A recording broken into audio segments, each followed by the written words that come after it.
Hey Bookaholics, and welcome back to another video. Today I am doing my May TBR. For the month of May, I don't have a huge amount of specific book reads that I need to get to. I have one book club pick and one that I'd like to get to for a vlog, but it's not compulsory. Throughout May and June, I am going to be focusing on this trolley over here, which will have my read or unhaul books. So for those of you who don't know, I am in the process of packing up my things because we are moving country. And therefore, it's making me consider my books. It's making me sit and look at my books a little bit and be like, okay, which ones do I definitely want to keep? And all of the ones I'm unsure about, I have put on this shelf. And then by the time it's time to leave, I will have either read them, unhauled them, or at least maybe tried a chapter or done something that will make me want to keep them. So those are the ones that at the minute are in the don't pack these up because I don't know if they're coming section. So those will be my primary focus throughout May and June. However, for the sake of putting together a TBR, I thought I would have some other options for things that I definitely would like to prioritize for whatever reason, be it our fantasy bingo, be it for the magical readathon, etc. So let's go look at those. For a vlog project, I have one book left in this vlog project and then you will be seeing it in summer, but I am hoping to read Consider Phoebus by Ian M. Banks. If you've been watching my TBRs, I think you might have guessed what the vibe of this vlog that I've been doing for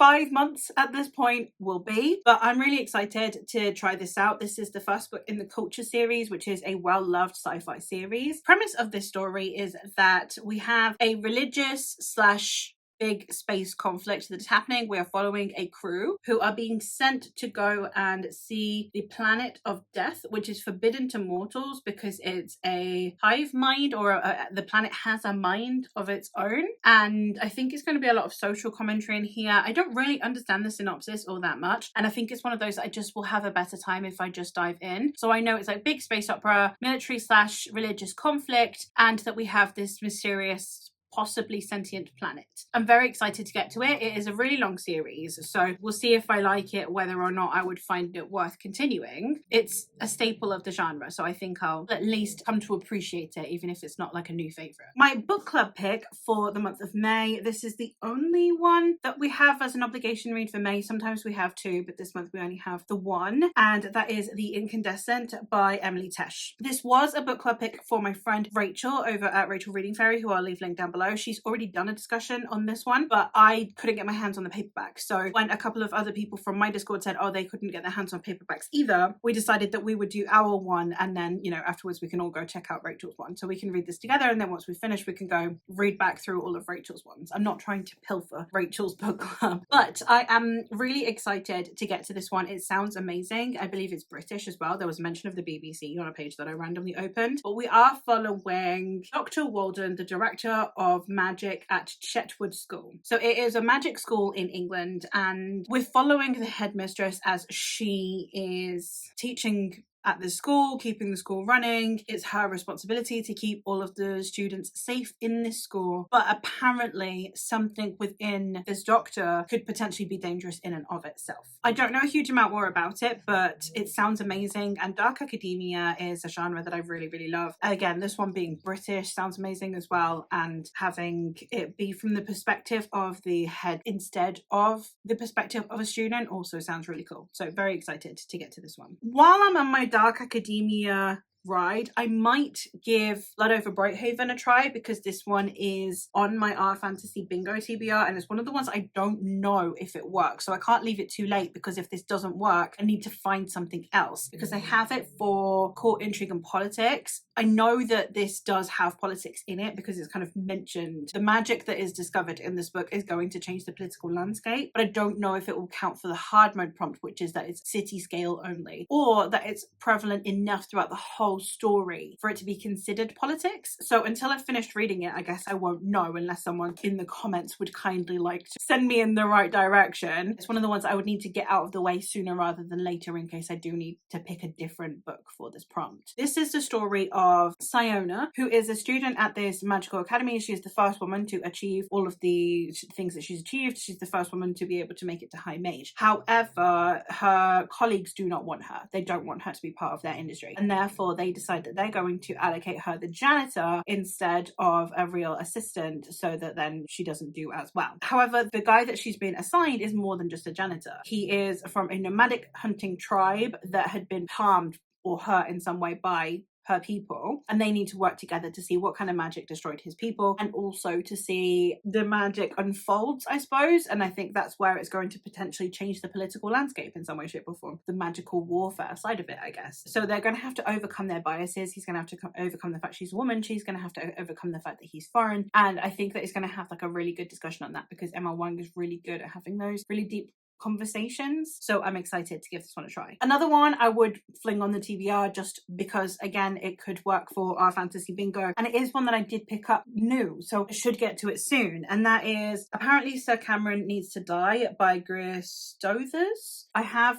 the special edition paperback that they got out, which is very cool. I love that Titan does this. I love that we get sprayed edges on paperbacks because I'm always a paperback girly. So this story consists of Sir Cameron, who is a knight, but he's also a coward. And there is a prophecy that the long-standing enemy of the knights, a sorcerer known as Marullo, is prophesied that he's going to kill Sir Cameron. So Sir Cameron throws himself at the mercy of the one person who can keep him alive, the mad sorcerer himself. I believe that it's a queer romance between the two. Marullo wants to kill a god. I don't know why. So Sir Cameron's going to help him because he thinks that that will help him stay alive. And also, I guess, because he's grown to like Marullo by that point. I'm really excited to see how this pans out. My friend Louise read this in a vlog recently. I'll leave that link down below. She had a mixed time with it. I think she found the ending a bit bonkers. So we'll see how I fare with it, but I'm excited to give it a try. Another one that I wouldn't mind getting to, again, this is very much like a maybe as opposed to a TBR, is Palom by L.L. McRae. This is the second book in the Lunaria series. The first book is following two sisters who have to flee the city that they are from. There's a sky pirate. There's dragons. I'm excited to try the second one. I might need to read a recap on the first one. It's been a while, but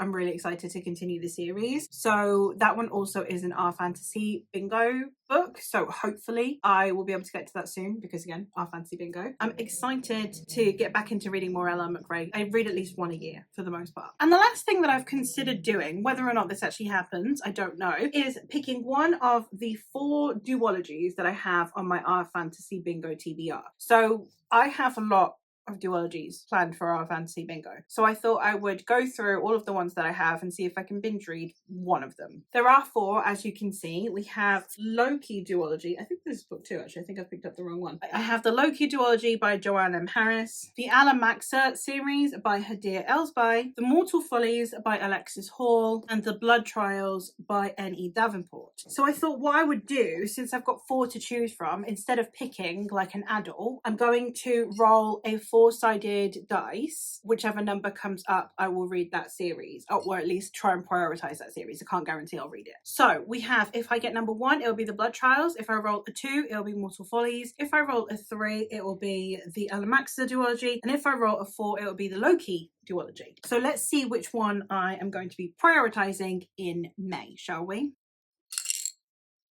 That is a 2. I don't know if you can see.